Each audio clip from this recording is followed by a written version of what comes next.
Hello बच्चों, मैं विशाल यादव आप लोगों का the eagle defence and competitive classes में स्वागत करता हूं। और आज फिर से आप लोगों का जो क्लास 8 का मैथमेटिक्स चल रहा है उसमें परिमेय संख्या वहीं से फिर हम लोग चालू करेंगे। 1C पढ़ रहे थे, अभ्यास प्रश्नावली 1 का C। ठीक है, तो चलिए चालू करते हैं। और जो लोग नए हैं हमारे चैनल को सब्सक्राइब कर लें, फॉलो कर लें, तथा और भी क्लास 8 की जो सब्जेक्ट पढ़ना चाहते हैं कमेंट बॉक्स में ज़रूर बताएं, उसको भी पढ़ाया जाएगा। ठीक है, तो चलिए देखते हैं। परिमेय संख्या है चैप्टर 1। तो अगला जो है यहाँ पे कि इन्हें अभ्यास पुस्तिका में लिखकर रिक्त स्थान की पूर्ति कीजिए प्रश्न है। तो इस प्रश्न को हम लोगों को देखना है। ठीक है, तो चलिए देखते हैं। सबसे पहले जो पहला प्रश्न है कि -15/13 -4/26 बराबर कितना आएगा, तो इसी को हम लोग सॉल्व कर लेते हैं। ठीक है, -15/13 -4/26। तो इसका दो तरीका है। एक तो या तो इसका एलसीएम ले लीजिए, 26 आ जाएगा। 13 दूना के 26, 2 का गुणा करेंगे यहाँ पे 30 आ जाएगा। माइनस 1 26 से भाग करेंगे, 26 में 1 आएगा, 1 का गुणा 4 में करेंगे 4 आएगा। तो हमारा आंसर हो जाएगा 34/26। तो यहाँ पे हम लोग भरेंगे -34/26। ठीक है, अब देखो दूसरा क्या पूछ रहे हैं, ध्यान सुनना आप लोग। दूसरी चीज़ कि -7/9 में से यहाँ पे क्या घटाया जाए कि 3 आ जाए। तो हम कहें कि अगर 3 को यहाँ इसमें से घटा लिया जाए या इसको उधर भेज दिया जाए तो पता चल जाएगा। ठीक है, इसमें से कितना घटाया जाए कि जैसे अगर मैं कहूँ कि जैसे एक संख्या है 5, 5 में से मैं क्या घटाऊँ कि 2 आ जाए, तो हम कहेंगे 2 5 में से घटा लो, पता चल जाएगा 3 आएगा। तो वही चीज़ मैं बताने का प्रयास कर रहा हूँ। तो इसमें से कितना घटाए कि 3 आ जाए, तो हम कहेंगे इसको ऐसे लिखेंगे 7/9 -3/1। एलसीएम 9 आ जाएगा यहाँ पे, -7 -9 से भाग करें, 1 से भाग करेंगे 9 में 9 बार जाएगा, 9 का गुणा 3 में करेंगे 9 3 27। ठीक है, अब माइनस माइनस जुड़ जाता है। ठीक है, तो आपका आ जाएगा कितना, -34/9। तो यहाँ पे हम लोगों को कितना बनना है, -34/9। ठीक है, 2 प्रश्न हो गए। अब जो तीसरा देखिए, तीसरा कह रहे हैं कि 2 में से कितना घटा जाए कि -3/4 आ जाए। तो हम कहेंगे कि इसी को इसमें से माइनस कर लिया जाए। तो हम लिखेंगे कि देखिए 2 -3/4। तो यहाँ पे 2 लिखिएगा, माइनस माइनस प्लस हो जाएगा, 3/4 बटा में 1 यहाँ पे। एलसीएम कितना आएगा, 4 आ जाएगा। 1 से भाग करेंगे 4 बार जाएगा, 4 का गुणा 2 में करेंगे 4 2 8 प्लस 3 आ जाएगा 11/4। ठीक है, तो हम कहेंगे यहाँ पे कितना भरेंगे, 11/4। ठीक है, अब कह रहे हैं कि मान लीजिए कोई संख्या है उसमें से इतना घटाना है और उत्तर आ गया 5/6। तो एक काम करिए कि जो संख्या पता करनी है तो इसको उधर ले जाके जोड़ना है। क्या करना पड़ेगा, जोड़ना पड़ेगा। हम कहेंगे जैसे कि मान लीजिए यहाँ पे एक संख्या है, हमको संख्या x है मान लो, इसमें से हम अगर 2 घटाएं तो हमको उत्तर 6 आ रहा है। कितना आ रहा है, 6। तो संख्या क्या होगी, तो किस में से 2 घटाओगे तो 6 आएगा। तो 8 में से 2 घटाओ कितना आएगा, 6। तो वो 8 आएगा कैसे, तो इस 2 को इधर ले जाके जोड़ दो, 6 2 8, यही ना। तो वही काम हमको वहाँ पे भी करना है बाबू। तो देखिए यहाँ पे हम कहेंगे, इसको यहाँ पे लगा देते हैं। ठीक है, यहाँ पे हम कहेंगे कि देखिए मान लेते हैं उसको क्या, x -2 बटा के क्या है 3 बराबर कितना दिया है 5/-6। तो अब इसको उधर करेंगे तो जाके जुड़ जाएगा। तो वही संख्या x बराबर क्या हो जाएगी कि 5/-6 और प्लस में -2/3। ठीक है, यह माइनस ऊपर चला जाएगा तो हम कहेंगे -5/6, फिर यहाँ पे गुणा होगा तो माइनस आ जाएगा 2/3। अब एलसीएम लेंगे, आ जाएगा 6, यहाँ पे -5, 3 दूना के 6, 2 का गुणा 2 में करेंगे 2 दूना के 4। अब हमारा जो आने वाला है आंसर यहाँ पे अब आएगा कितना, -9/6। तो हम कहेंगे कि यहाँ पे जो भरा जाएगा -9/6 भरा जाएगा। कितना भरा जाएगा, 9/6। तो कृपया करके आप लोग इसे नोट कर लें। चलिए बच्चे देखते हैं अगला प्रश्न। दिया हुआ है कि 6/7 में से कौन सी संख्या जोड़ें कि योगफल -2/9 हो जाए। तो जैसे मैं आप लोगों से एक प्रश्न पूछूं, ठीक है, एक प्रश्न पूछूं कि 8 में कितना जोड़ा जाए कि 10 हो जाए, तो आप कहेंगे कि 10 में से 8 घटा लीजिए, 10 में से क्या कर लीजिए, 8 घटा लीजिए, पता चल जाएगा। तो हम कहेंगे वैसे ही पूछ रहा है कि इसमें कितना, मतलब कौन सी संख्या जोड़ें कि योगफल इतना प्राप्त हो जाए, ठीक है। तो हम कहेंगे कि इसमें से इसको घटा लिया जाए तो आ जाएगा आंसर। जैसे मैंने पूछा क्या कि 8 में कौन सी संख्या जोड़े कि योगफल कितना प्राप्त हो जाए, 10। तो आप कहेंगे ठीक है 8 को इसमें से घटा लीजिए, पता चल जाएगा। तो हम कहेंगे ठीक है। चलिए अब देखिए वही काम करते हैं जो इसका पहला का सॉल्यूशन होगा। तो -2/9 -6/7, ठीक है। फिर अब देखिए इनका एलसीएम ले लेंगे तो 63 आएगा। कितना आएगा, 63 आएगा। 9 7 63, 7 दूना के 14, -14 आ गया और -6 9 54। जब जोड़ा जाएगा इसको तो हमारा आएगा कितना, 68/63, वो भी किस में, माइनस में। तो ये -68/63, ठीक है, 6/7 में जोड़ा जाएगा तो -2 कितना प्राप्त होगा, 9 प्राप्त होगा, ठीक है। कोई दिक्कत किसी को, दिक्कत है? चलिए अब आगे चलते हैं।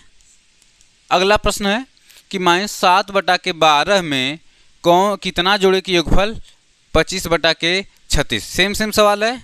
हम कहेंगे कि 25/36 -7/12, ठीक है बाबू। अब देखिए माइनस का गुणा होगा तो क्या हो जाएगा, प्लस।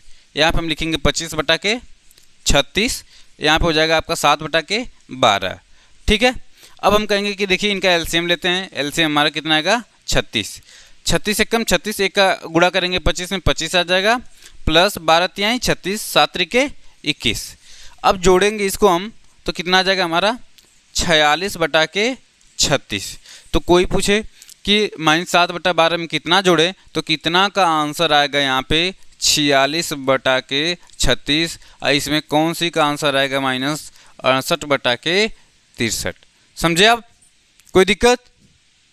ठीक है आगे चला जाए, इसका स्क्रीनशॉट ले लीजिए, ठीक है। देखिए अब जो अगला प्रश्न है, कह रहे हैं कि दो परिमेय संख्याओं का योगफल -5 है। यदि इनमें से एक -16/7 है तो दूसरी संख्या। जैसे देखिए हम लोग लिखेंगे कि माना दो परिमेय संख्याएं,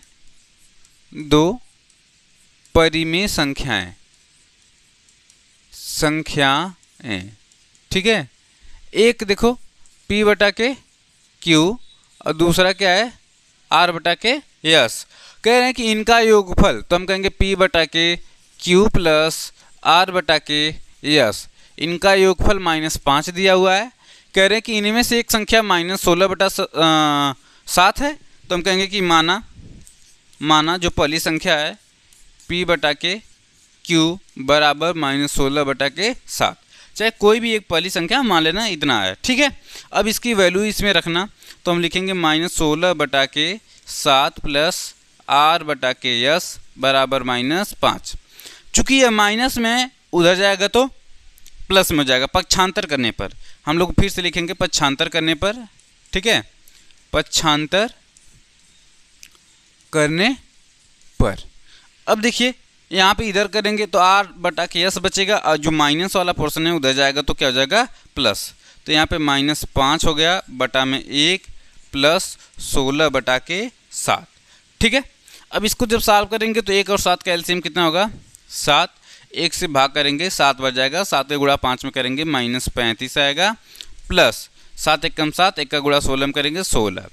अब आप बताइए कि 35 में से 16 घटेगा, ठीक है, 35 में से 16 घटेगा तो कितना बचेगा, आप लोग बताइए। तो 19 बचेगा। कितना बचेगा, 19। तो हमारा आंसर आ गया 19/7।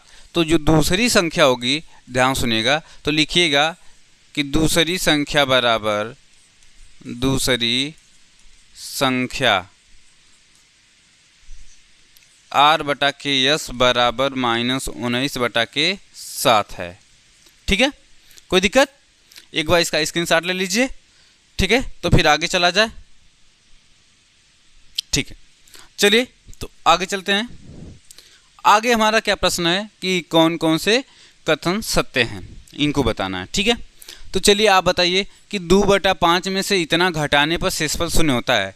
देखिए जब घटाएंगे तो देखिए 2/5 है, माइनस करेंगे, यहाँ पे ऑलरेडी 2/5 है, इसमें से इसको घटाएंगे तो माइनस माइनस कितना हो जाएगा प्लस, और 2/5 और यहाँ पे भी 2/5। हर जब समान होता है तो अंश जुड़ जाता है, तो 4/5 आ जाएगा। तो पहला आपका क्या हो जाएगा? असत्य है। क्या हो जाएगा? असत्य है। फिर कह रहे हैं, ठीक है, फिर क्या कह रहे हैं कि -2/7 और -3/7, ठीक है, बराबर -3/7 -2/7। तो मैंने आप लोगों को बताया था कि घटाना में क्रम विनिमय नियम का पालन नहीं होता है, तो ये वाला क्या हो जाएगा? असत्य हो जाएगा। क्या हो जाएगा? असत्य है। फिर देखिए कह रहे हैं कि क्या इसकी वैल्यू 1/4 से बड़ी है, तो इसको चेक कर लिया जाए। -3/4 माइनस माइनस प्लस हो जाएगा 7/4। जब घटाएंगे तो आ जाएगा हमारा 4/4, मतलब कितना आ गया? 1। कितना आ जाएगा? 1। तो कुल मिला के जो 1 की वैल्यू होती है 1/4 से बड़ा होती है, तो यह हमारा क्या हो जाएगा? सत्य हो जाएगा। क्या हो जाएगा? सत्य।